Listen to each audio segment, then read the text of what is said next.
Mom and Dad showed my brother a good time on his birthday, but on mine, they gave me a joke box, so I exposed them to each other. I don't think I've ever felt as invisible as I did on the day of my brother's 16th birthday. It wasn't just a birthday. It was like some kind of mega event that you'd expect for someone famous, not just some high school kid. The kind of thing that makes you question if you're really part of the family or just a long-term house guest who's overstayed their welcome.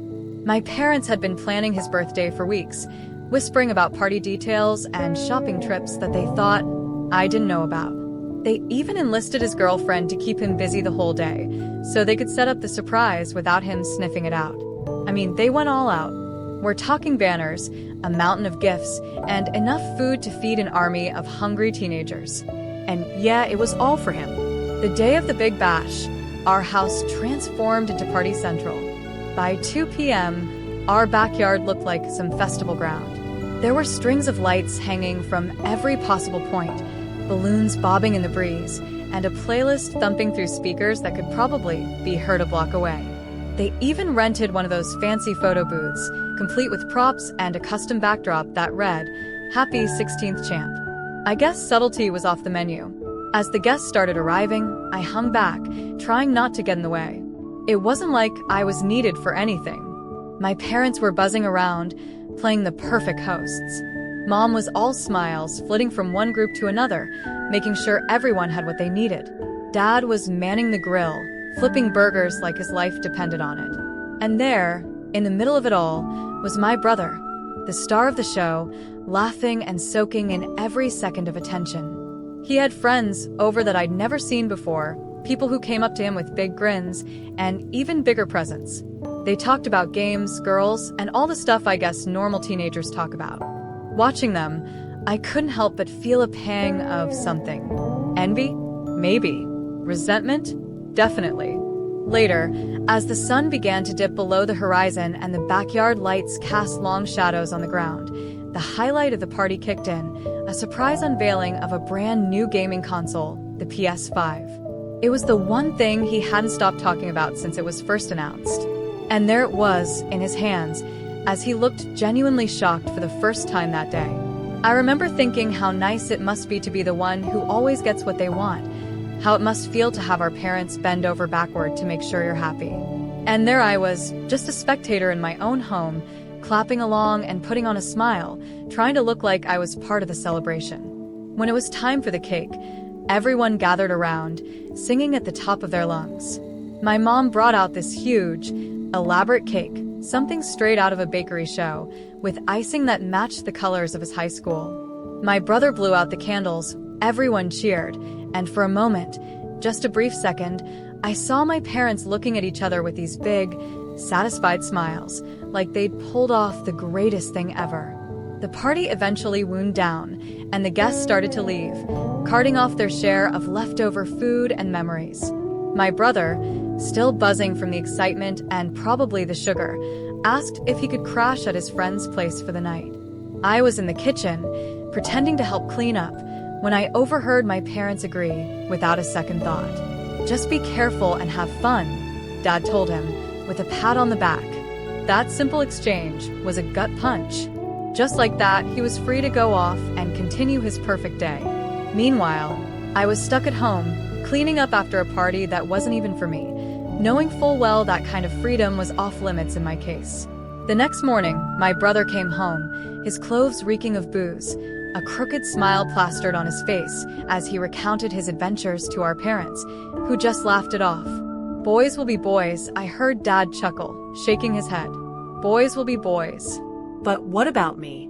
When did I get to be just a kid, without the constant reminders that I wasn't as valued?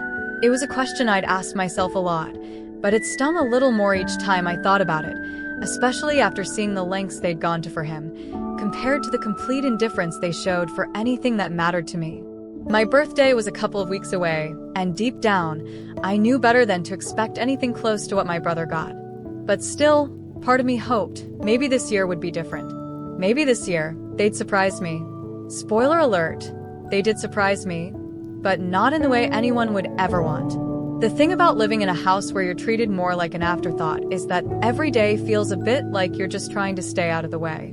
It's not like I was expecting fanfare and applause just for existing, but, a little acknowledgement that I'm not just a piece of furniture would have been nice.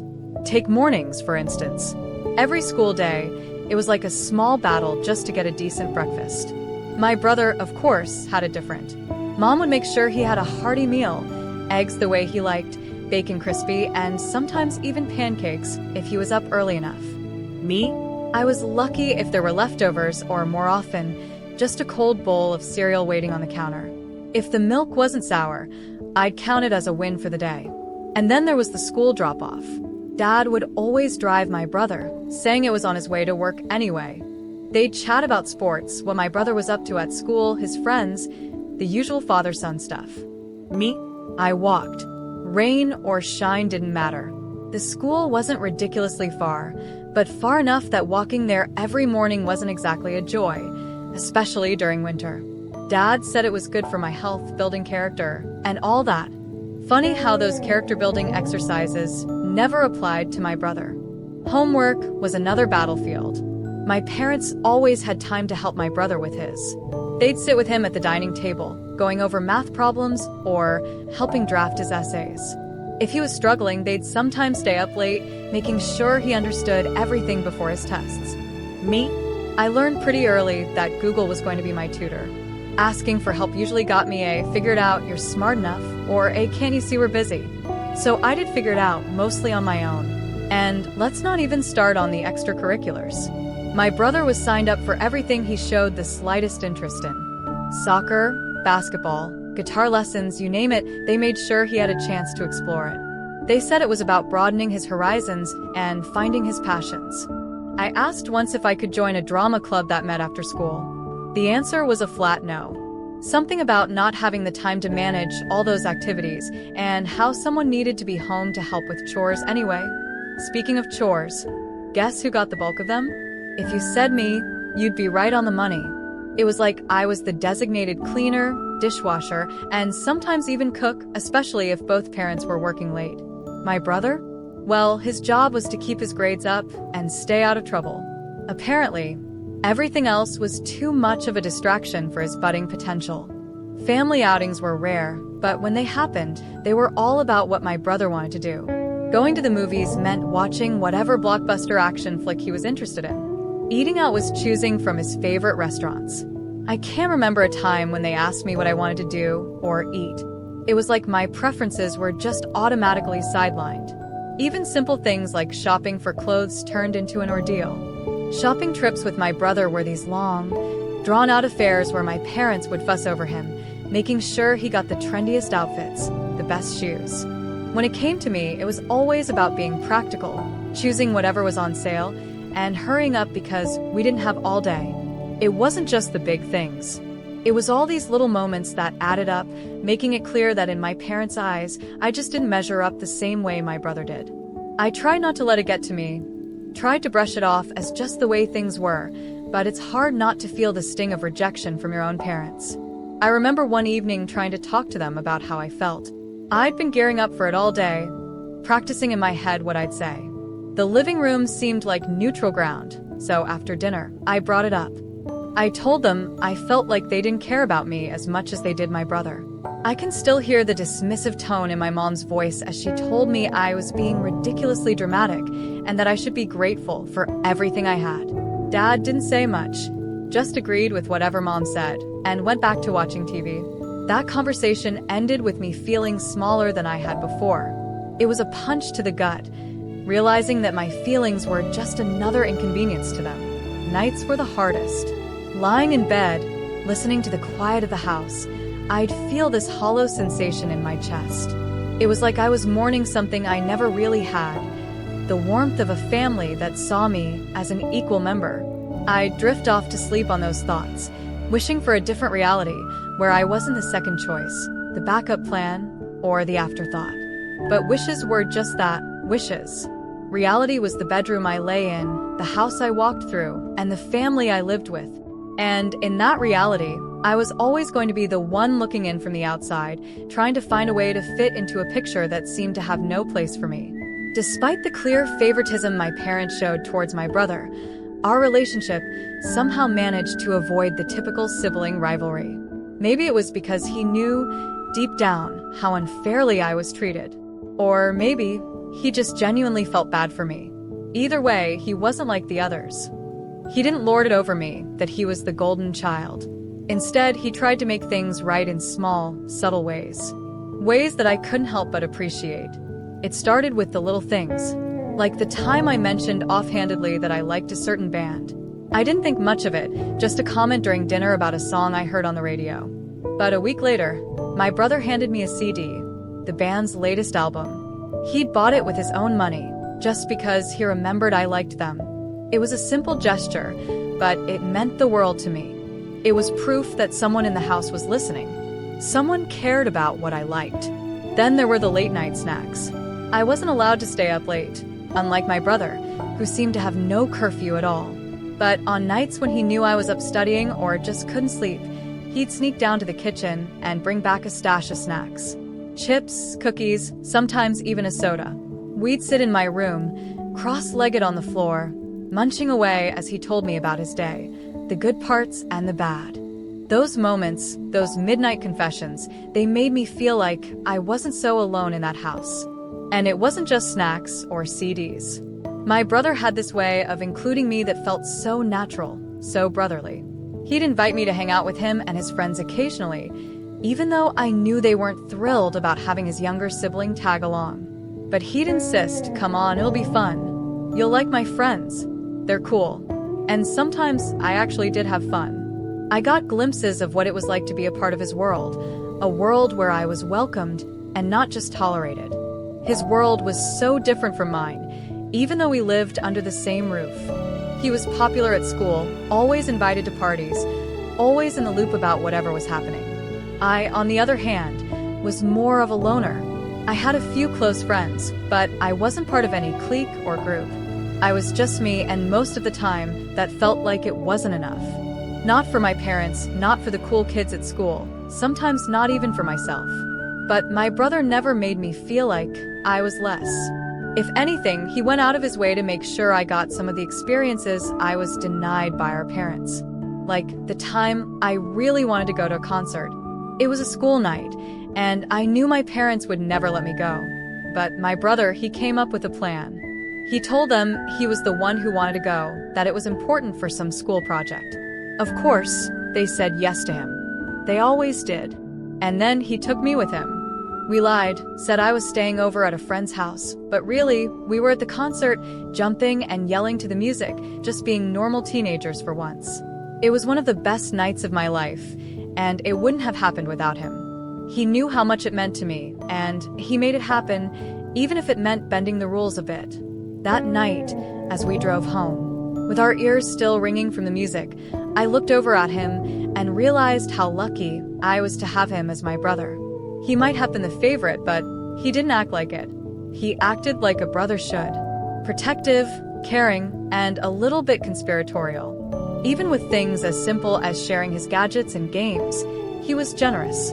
When he got the new gaming console for his birthday, the one our parents had made such a big deal about, he didn't keep it to himself. He shared it with me, let me play whenever I wanted. He'd even sit and watch, giving me tips, cheering me on when I beat a level that had been giving me trouble. And when I really wanted those neon lights for my room, the ones all my friends were showing off on Snapchat, he was the one who talked our parents into it. They never would have agreed if I'd asked. But my brother, he had a way of getting them to listen, to agree to things they otherwise wouldn't. He told them it was for his room, that he wanted to try out something new with his decor. They bought it, and a week later, he passed the lights on to me, winking as he said, "I don't really like them anyway. Too flashy for me." It's weird, you know, having this dual life where in one part you're ignored and in another, you're secretly supported by the very person who's given everything you're denied. It created this bond between us, a bond that was about more than just being siblings. It was about understanding each other's struggles, about supporting each other in the ways we could.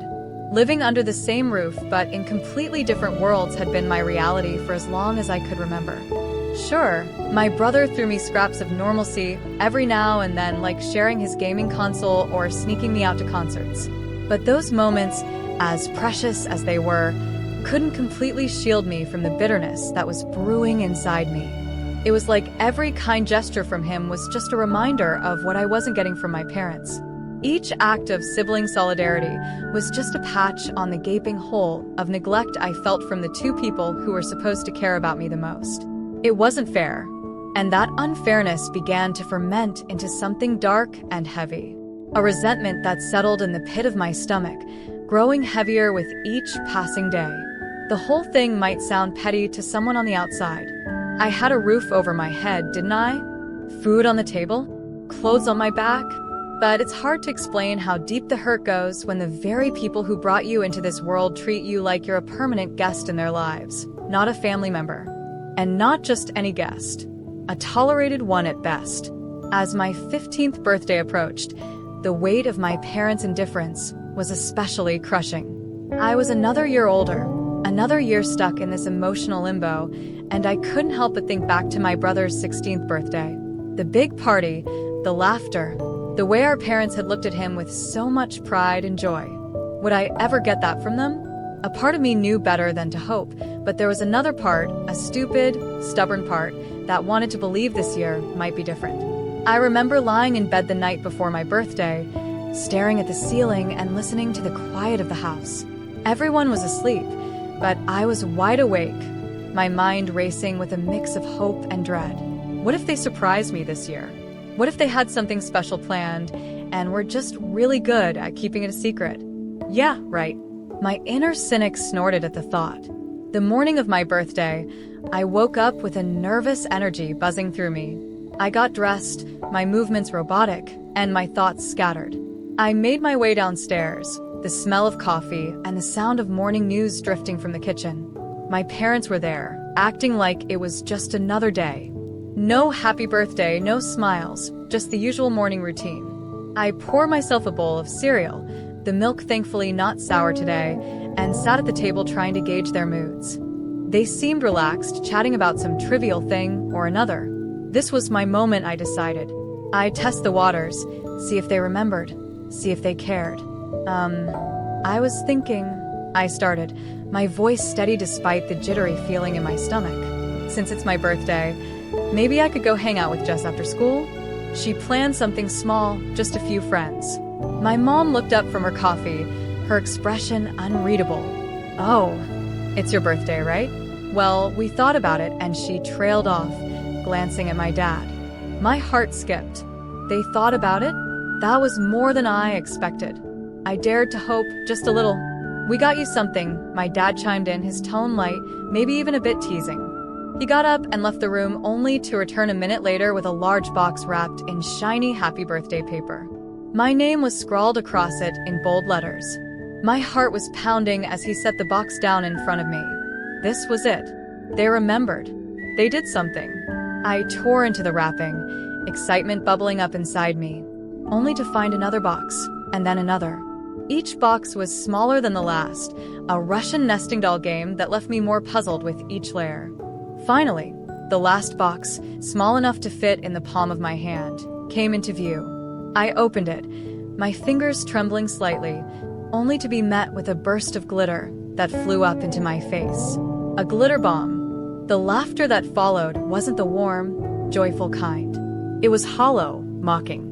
My heart sank. This was their idea of a birthday present? A joke? My eyes stung, not from the glitter, but from the tears that threatened to spill over. I looked up at them, my vision blurred, my voice shaky. Is this some kind of joke? My mom's face hardened. It's not a joke. It's creative. You should learn to take a joke anyway. Lighten up. My dad nodded, his face impassive. Yeah, lighten up. It's not like you need anything anyway. Their words were like slaps, dismissive and cold. I pushed the boxes away, my appetite gone, my day ruined. This wasn't just about a birthday gone wrong. This was a glaring confirmation of everything I felt. Neglected, unloved, unwanted. I stood up, my chair scraping loudly against the tile floor. Thanks for nothing, I muttered, my voice choked with emotion. I left the kitchen, left them sitting there, and walked out the door to school. The walk to school was longer that day, or maybe it just felt that way because of the weight I was carrying. Each step was a reminder of the gap between me and my parents, a gap that seemed to widen with every birthday, every dismissed feeling, every moment of indifference. By the time I reached school, I had made a decision. I couldn't keep doing this, couldn't keep hoping for something that would never come. It was time to start thinking about revenge, about making them feel even a fraction of the pain they'd made me feel. Not today, maybe not tomorrow, but soon. I needed to protect myself, to fight back in whatever way I could, because if they weren't going to give me the love I deserved, maybe I could at least make them regret how they'd treated me. After the birthday disaster, my school day was a blur of anger and plotting. Each class was just background noise to the thoughts racing through my head. How could they? Why would they? The hurt from the glitter bomb fiasco was deep, but it sparked something in me, a fiery resolve I hadn't felt before. I was done being the victim. By the time the final bell rang, I had a plan. Not fully formed, maybe a bit reckless, but it was a plan nonetheless. I wasn't going to let them off the hook this time. They needed a wake-up call, and I was more than ready to be the alarm. Walking home, I rehearsed what I would say, how I would confront them. My heart pounded with a mix of nerves and excitement. This wasn't just about revenge. It was about claiming some respect, some acknowledgement of the pain they'd caused. I got home to find the house unusually quiet. My parents were both there, which was rare given their usually conflicting schedules. They were in the kitchen, looking like they were gearing up to start dinner. Perfect timing. "Hey," I started, my voice steady despite the butterflies doing acrobatics in my stomach. They both turned, surprise etched on their faces. Probably didn't expect me back so soon. "We need to talk," I said, closing the door behind me with a click that sounded like a gunshot in the silence. They exchanged a look, a silent conversation that I wasn't privy to, but I didn't care. I was going through with this. "What's on your mind?" my dad asked, his tone cautious. I took a deep breath. This was it. "I'm tired," I began. My words clipped. Tired of being treated like I don't matter, like I'm less important than him. I gestured vaguely upstairs, where my brother was probably holed up in his room. My mom's expression hardened. "Here we go again, always so dramatic." "No," I cut her off, my voice sharper than I intended. "Not this time. You don't get to dismiss me. Not today." I locked eyes with her, holding her gaze to show I meant business. I deserve better than a glitter bomb for my birthday. I deserve better than being an afterthought in my own home. And I'm sick of it, sick of all of it. The words tumbled out, fueled by every ounce of hurt and resentment I'd stored up over the years. There was a tense silence. Then my dad sighed, running a hand through his hair. "We thought it was funny. We didn't mean anything by it." "Funny?" I scoffed. "Is that what you think this is about? A bad joke?" I shook my head, disbelief coloring my tone. "This is about how you treat me every day. How you've always treated me." My mom crossed her arms defensive. "We provide for you, give you everything you need. You're just ungrateful." Ungrateful?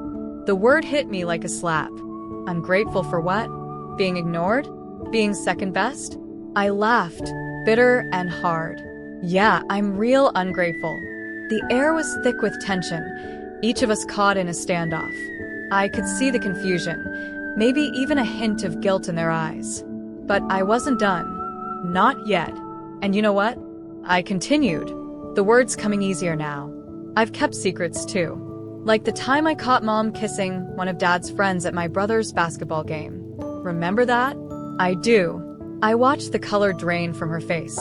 Watched as my dad's confusion turned to shock. "What are you talking about?"